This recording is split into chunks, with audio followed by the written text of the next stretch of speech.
देवी की महावारी पवित्र और हमारी अपवित्र क्यों?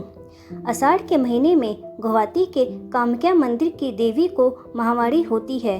देवी को होने वाली इस सालाना महावारी का भक्त पूरे साल इंतजार करते हैं। 4 दिन तक मंदिर बंद रहता है और कोई भी देवी के दर्शन नहीं कर सकता।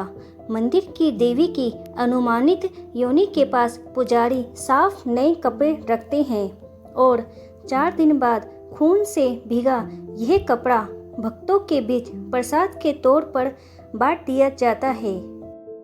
इस कपड़े का प्रसाद में मिलना बड़ी किस्मत की बात मानी जाती है और इसलिए इसे लेने मांगने की चाह वालों की तादाद भी काफ़ी ज़्यादा होती है।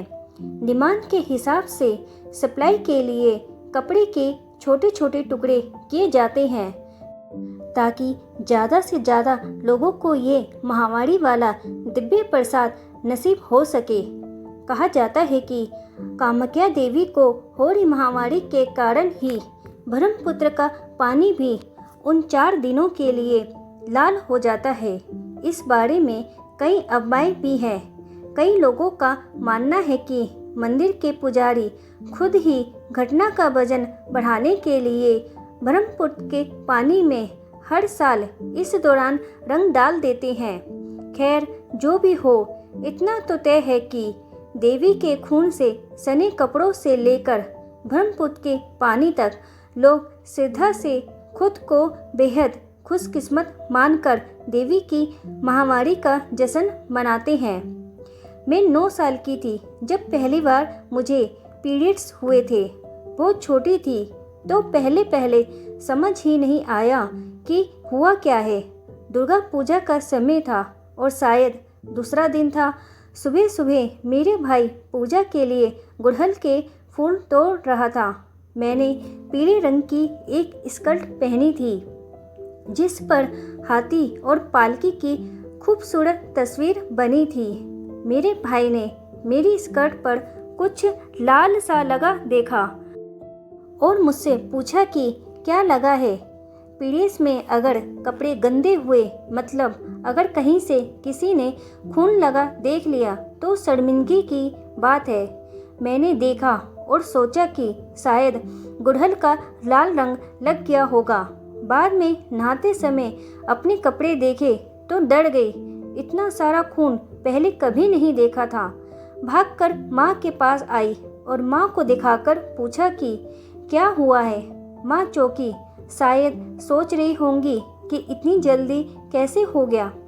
फिर इन्होंने समझाया कि कोई बात नहीं, एक उम्र के बाद सबको होता है। माँ ने बताया कि कैसे कैसे क्या करना है और किन किन बातों का ख्याल रखना है। उन्होंने किसी को भी इसके बारे में बताने से मना किया। मैंने मन में सोचा कि जब सबको ही होता है तो किसी से राज रखने की क्या जरूरत। उसके पहले माँ हर रोज़ सांझ का दिया दिखाते हुए ज़बरदस्ती खुद के साथ मुझे शामिल करती थी, पर अब नहीं। दुर्गा पूजा के पूरे 9 दिन घर भर का रूटीन बदल जाता है। पूरा घर सुबह अंधेरे ही उठ जाता था। फूल तोड़ने से लेकर घर की सफाई के सारे काम जल्दी निपटा लिए जाते थे। मिट्टी के दिए बनाए जाते थे। इन दियों को शाम में जलाया जाता था। दोनों समय लंबी पूजाएं होती थी और दोनों ही समय आरती भी हुआ करती थी। आरती के बाद शंख बजता था और सबको प्रसाद मिलता था। पूजा के लिए इस दौरान अलग जगह होती थी जहाँ मिट्टी के एक छोटे से चबूतरे पे जौ के दाने डाले जाते थे। दशहरे वाले दिन तक उसमें लंबी जौ उग जाती थी। इसे जयंती कहा जाता था। इसे सिर पर रखने के अलावा पुरुष कान में फंसाते थे और हम बच्चों को इसे अपनी किताबों में रखने को कहा जाता था। उस साल पूजा के दूसरे दिन सुबह सुबह मुझे पीरियड हुए थे। दर्द और अजीब से लीजेपन के अलावा जो सबसे पहला अंतर मुझे महसूस हुआ वह था माँ का मुझे पूजा में शामिल न करना। हालांकि पहले जब माँ ज़बरदस्ती शामिल करती थी तब मुझे चिढ़ होती थी, लेकिन अब जब नियम बनाकर पीरियड के दौरान भगवान को छूने या फिर पूजा के किसी भी काम में शामिल न होने को कहा गया तब मुझे अकड़ रहा था। पूजा न करना मेरे लिए मुद्दा नहीं था, जबरदस्ती न करने को कहना मुद्दा था। फिर पता चला कि हर कोई इसी नियम से चलता है। क्लास में दोस्तों से पूछा तो उनसे पता चला कि उनके यहाँ भी यही नियम है। मेरे एक दोस्त मारवाड़ी है, उनके यहाँ तो नियम और भी सख्त है। पीरियड्स के दौरान महिलाओं और लड़कियों को रसोई में जाने, घर के रोजाना के बर्तन में खाने, बिस्तर पे सोने या घर की किसी चीज को हाथ लगाने तक की मनाही थी। मुझे समझ नहीं आया तब कि इस बात का मतलब और तुक क्या है। अजीब था बस मेरे लिए। एक तो मुझे उतना ही पता था जितना माँ ने बताया था, इतना सा कि एक उम्र में आने के बाद सबको होता है बस, और कुछ नहीं।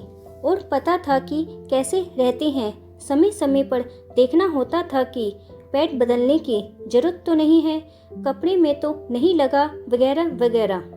मुझे यह सब बहुत बड़ी एक मुसीबत ही लगती थी। पहले कभी स्कूल में खेलते वक्त सोचना नहीं होता था कि धूल, मिट्टी, कीचड़, इंक, इन सब के कपड़े रोज ही गंदे होते थे, लेकिन कोई मजाक नहीं उड़ाता था।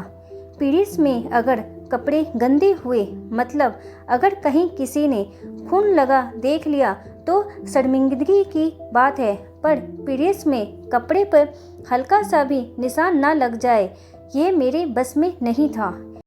एक दिन की बात तो थी नहीं, हर महीने की चीज़ थी, इतना संभालना मुश्किल था। चिढ़ होती थी मुझे। एक तो दर्द, ऊपर से इतना फूक फूक कर चलना रहना, और उससे भी बढ़कर ऐसा ना करो वैसा ना करो कि टोका टाकी। मुझे ये सब अपनी बेइज्जती जैसा लगता था। महिलाओं को पीरियड के दौरान ऐसा महसूस करवाया जाता है कि वह गंदी हो गई हैं, इस दौरान और स्वाभाविक जिंदगी नहीं जी सकती।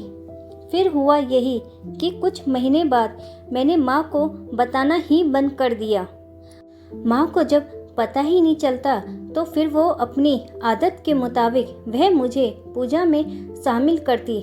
पहले पहल अंदर धुकधुकी सी लगी रहती थी।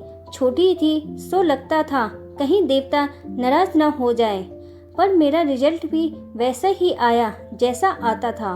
सब कुछ मस्त था जिंदगी में, वैसे ही जैसे हुआ करता था। तब लगा कि अरे भगवान को तो कोई फर्क ही नहीं पड़ा पीरियड्स में मेरे हाथों छू लिए जाने पर। फिर तो आदत ही बन गई। माँ पूछती थी कई बार, फिर उनको लगता था कि शर्मा रही है इसलिए नहीं बताती थी, पर यह मेरी समझ के बाहर था कि जिस कामख्या देवी की कथित महामारी के कपड़े प्रसाद में रहने के लिए जिनके हाथ बड़ी श्रद्धा में पसर के खुद को कृतार्थ मानते हैं, वही लोग अपने घर की लड़कियों और महिलाओं को उनकी महामारी में गंदा मानकर कैसे अछूत मान लेते हैं। पुरुष कहेंगे कि घर की औरतों का मामला है, औरतें ही मानती हैं और औरतें ही मनवाती हैं। दिक्कत बस यही है कि क्यों देवी की गंदगी पर इतनी श्रद्धा, और जिस देवी को जो ये खुद गंदगी होती हो वह किसी और लड़की या महिला के अपने महामारी के दौरान छू दिए जाने से कैसे गंदी हो सकती हैं। और ये बात भी सोचने को मजबूर कर देती है कि देवी की महामारी पवित्र और हमारी अपवित्र क्यों। दोस्तों, इस बारे में आपकी क्या राय है, प्लीज़ कमेंट बॉक्स में ज़रूर बताएं। और अगर वीडियो पसंद आया है तो प्लीज़ चैनल को लाइक करें, सब्सक्राइब करें और शेयर करें। वीडियो देखने के लिए आपका धन्यवाद।